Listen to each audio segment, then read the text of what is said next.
Dummy faculty, Dakota plans, నకిలీ patients, famous college అంటూ colouring, ఇదంతా అబద్ధం, అంతా ఫేక్. అందరూ కూడా మున్నాభాయ్ ఎంబీబీఎస్ డాక్టర్లే. ఉత్తుత్తి బోధకులతో నకిలీ రోగులను చూపించి అక్రమాలకు పాల్పడ్డారు మెడికల్ మాఫియా కేటగాళ్లు.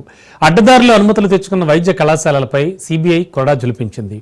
ఇక అసలు వైద్య విద్య అంటే ఎంతో పవిత్రమైనటువంటి విద్య. మరి ఇటువంటి వైద్య విద్యను కూడా కలుషితం చేస్తున్నారు కేటుగాళ్లు. దీనికి సంబంధించి మనకి విశ్లేషణ అందించడానికి బండారు రామ్మోహన్ రావు గారు ఉన్నారు. సార్తో మాట్లాడదాం. సార్ నమస్తే. బాబు గారు మీకు అట్లాగే రాజ్నిష్ ప్రేక్షకుల నమస్కారం sir. Thank you sir. Sir వైద్య విద్య, వైద్యో నారాయణో హరి అంటే ఎంత పవిత్రమైనటువంటి వైద్య విద్య. అండ్ నడిచే దేవుళ్ళుగా కూడా పూజింపబడతారు చాలా చోట్ల డాక్టర్లు. అటువంటి పరిస్థితుల్లో ఉన్నటువంటి ఈ వైద్య విద్యను సైతం కలుషితం చేస్తున్నారు సార్. ఆల్రెడీ సిబిఐ అయితే కొరడా జులిపించింది. దీంతో చాలా దారుణమైన విషయాలు బయటపడ్డాయి సార్. ఏమనిపిస్తుంది? చాలా మంచి సబ్జెక్ట్ తీసుకున్నారు. నిజంగా చెప్పాలంటే రాజకీయం పక్కన పెట్టి వాడిని మన అందరం సమాజం ఆలోచించాల్సిన సబ్జెక్టు. ఎందుకంటే మేము సరిగ్గా అర్ధరాత్రి 1 గంటకి ఇంటికి వచ్చాను. 6 రోజులు మేము వరుసగా పోయిన ఆదివారం నుంచి నిన్నటి దాకా ఇదే ఆర్మీ సర్వే చేశాం. ఫౌండేషన్ ఫర్ డెమోక్రటిక్ రిఫార్మ్స్ దానిలో నేను సభ్యుడు. మేమంతా ఒక 4 డాకు లాంటి కుర్రాలను తీసుకొని ఉమ్మడి మెదక్, ఉమ్మడి నల్గొండ, ఉమ్మడి వరంగల్, ఉమ్మడి కరీంనగర్, ఉమ్మడి ఆదిలాబాద్ 2 రోజులు అక్కడ కూడా సరిపోయింది. దాంతో పాటు ఉమ్మడి నిజామాబాద్, ఈ 6 జిల్లాల పరిధిలో 6 రోజులు జరిగింది. ఈ తిరిగిన దానిలో నిజంగా 4-5 రోజులకి ఇప్పుడు ప్రేక్షకులు మనం చూస్తే డాక్టర్లు కలిసిన డాక్టర్లు చూస్తే ఇప్పుడు ఏదైతే వాటిలో మీరు చెప్తుందో అదంతా వాళ్ళ కళ్ళ ముందు నాకు కనిపించినట్టు చెప్పారు. అంటే 2018లో 900 మంది డాక్టర్లు నియామకమయ్యారు. 2023లో మరొక 900 మంది డాక్టర్లు నియామకమయ్యారు. ఇది మన తెలంగాణ రాష్ట్రం. అంటే ఈ 2 బ్యాచ్లతో నేను మాట్లాడాను. అంటే దాదాపు 60 ఆరోగ్య కేంద్రాలు రకరకాలుగా, అంటే మన కాంట్రాక్ట్ డాక్టర్ నుంచి మొదలుకొని అన్ని ఆరోగ్య కేంద్రాలు సందర్శించుకుంటూ పోతే జిల్లా ఆసుపత్రి వరకు నిజంగా మీరు రాసి మీరు చదివారు అన్ని నిజమని తెలియదు. చెప్పాలంటే రాబోయేగా నేను మాట్లాడుతున్నాను అదే మీరు ఇది నిజంగా షాక్ అండి. ఒక రకంగా చెప్పాలంటే చాలా పెద్ద షాక్. మేమైతే మాట్లాడుతున్నాం. నిన్న వార్తలు రాగానే నాకు ఆ డాక్టర్లు ఫోన్ నెంబర్ తీసుకుని ఫోన్ చేసి, రామ్మోహన్ రావు గారు మీరు ఏదైతే మనం మాట్లాడుకున్నాం అదే విషయాలు నిజంగా వెళ్ళిలోకి వస్తున్నాయి. మనం 4 గోళ్ల మధ్య మాట్లాడుకున్నాం ఈ ప్రపంచానికి అని తెలిసింది. ఇండియన్ మెడికల్ కౌన్సిల్ లేకుంటే ఇప్పుడు నాకు పర్మిషన్ ఇచ్చే మన మామూలు కళాశాలలు ఉన్నాయి. ప్రభుత్వ రంగంలో ఉన్న ప్రభుత్వంలో ఉన్న కళాశాలలు ఎంత నిబద్ధత్వం చేస్తున్నా అక్కడనే పర్మిషన్ రావడానికి కొరువులు పెడుతున్నారు. చూసాం కదా, ఇటీవల మనం చూసాం కదా తెలంగాణ, ఆంధ్రప్రదేశ్ లో కొన్ని కాలేజీలకు పర్మిషన్ ఎందుకు ఇవ్వకూడదు, ఎందుకు ఆపేయకూడదు నోటీసులు ఇచ్చారు. చూశారు కదా.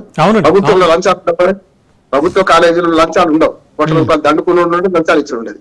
ప్రభుత్వ కాలేజీలకేమో అన్ని రకాల సౌకర్యాలు బాగా ఉండి కూడా ఇవాళ వాటికేమో నోటీసులు వస్తుంటాయి. ఏ సౌకర్యం లేకుండా ఉన్న వాళ్ళకేమో నిజంగా చెప్పాలంటే ప్రైవేట్ కాలేజీలకేమో పూర్తిగా పర్మిషన్ వస్తున్నాయి. చెప్తున్నారు. ఇప్పుడు మీరు ఏ కాలేజీ పోండి, ఇప్పుడు ఈ కమిటీ తిరుగుతున్న క్రమంలో చూస్తే మీరు ఈ కమిటీ తిరిగే రోజు మనం విలేకరులు పెట్టుకొని పోదాం. మొత్తం వివరాలు పడుతుంది. పేషెంట్లు దిగుతుంటారు బస్సులో పెట్టి, అంటే డమ్మీ పేషెంట్లు, అంటే డమ్మే మన డాక్టర్లు కూడా, వాళ్ళు వచ్చే వాళ్ళు కూడా ఒక్క సీట్ అమ్ముకుంటే ఎన్ని పైసలు వస్తాయి ప్రైవేట్ కాలేజీ వాళ్ళకు మొత్తం కలిస్తే ₹1 మనకు లంచాలు ఇవ్వచ్చు. వీళ్ళు 4 కోట్లు ఇవ్వచ్చు. 4 సీట్లు అమ్ముకుంటే ఎంత ఖర్చు వస్తుందో ఆ ఖర్చు వీళ్ళు పర్మిషన్ తెచ్చుకుంటున్నారు కదా. అంటే మరి కాలేజీలో చదువుకున్నది ఏంటి అని అంటే కొంత డాక్టర్లు చెప్పారు, సార్ మీరు కూడా 150 ఎంబీబీఎస్ కదా, మీరు కూడా నేను జోక్ చేశాను. కానీ వాళ్ళు ఏమన్నారు, సార్ మేము 6 ఏళ్ళుగా పనిచేస్తాం, 7 ఏళ్ళుగా 2018 బ్యాచ్ డాక్టర్లు అయితే మేము 7 ఏళ్ళుగా పనిచేస్తున్నాం సార్.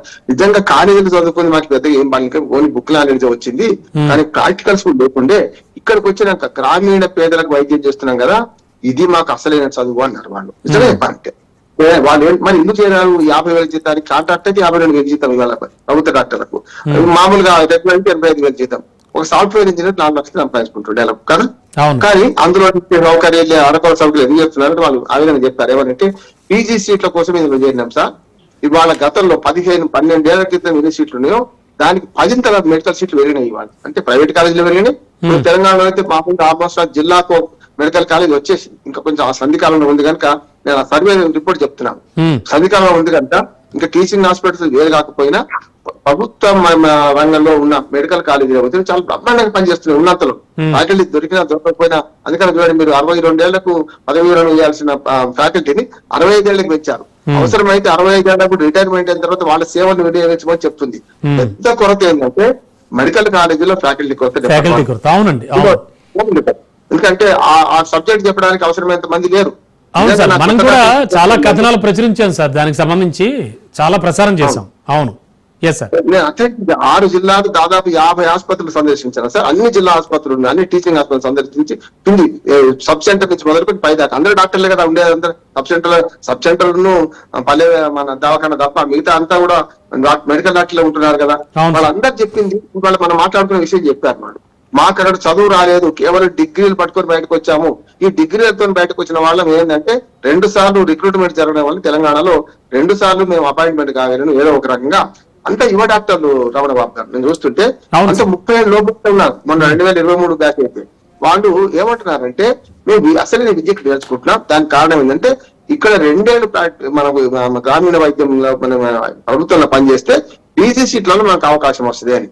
అదే 3 ఏళ్ళు ఉన్నది, 5 ఏళ్ళు ఉన్నది. గిరిజనులు అయితే 2 ఏళ్ళకి గిరిజన వాళ్ళైతే. అందుకనే దీనికోసం ఈ ఇన్సెంటివ్ కోసం పనిచేస్తున్నాక ఈ ఇన్సెంటివ్ కూడా పనిచేస్తలేదు. మెడికల్ సీట్లు పెరిగి ఏమో ఎంబీబీఎస్ డాక్టర్లు పుట్టలుగా వస్తున్నారు. చూడండి మీరు ప్రతి ఊళ్ళో 5-6 ఉంటాయి ఎంబీబీఎస్ డాక్టర్లు ఇప్పుడు ఏది ఖాళీగా ఉంటున్నారు. అదే పీజీ సీట్లు పెరగలేదు. ఆ రేషియోలో ఎంబీబీఎస్ సీట్లు 10 పెరిగితే పీజీ సీట్లు కేవలం డబుల్ పెరిగినాయి. కనుక మరి యూపీ సీట్లో 2 కోటాలు, ఒకటి సర్వీస్ కోటా, ఒకటి ఇన్ సర్వీస్ కోటా, ఒకటి బయటది ఒకటి. బయట కాంపిటీషన్ ఎక్కువ ఇళ్ళకి వస్తున్నాం వాటికి అసలు సంగతి వస్తాను ఇక్కడికి. ఇవాళ ఏవైతే లంచాలు ఇచ్చి తీసుకొని పర్మిషన్ తీసుకొని కాలేజీలలో మీరు పోతే శివాలయాలకు మిగిలిపోయిన అవి కూడా చూసి వచ్చినాం. ప్రైవేట్ కాలేజీలు అన్అఫిషియేట్, ఎందుకంటే మా సర్వేలు అవి లేవు. కానీ నేను కొన్ని చోట్ల రాత్రిపూట బస చేసినప్పుడు చూసి వస్తే అవి శివాలయాలుగా ఉన్నాయి.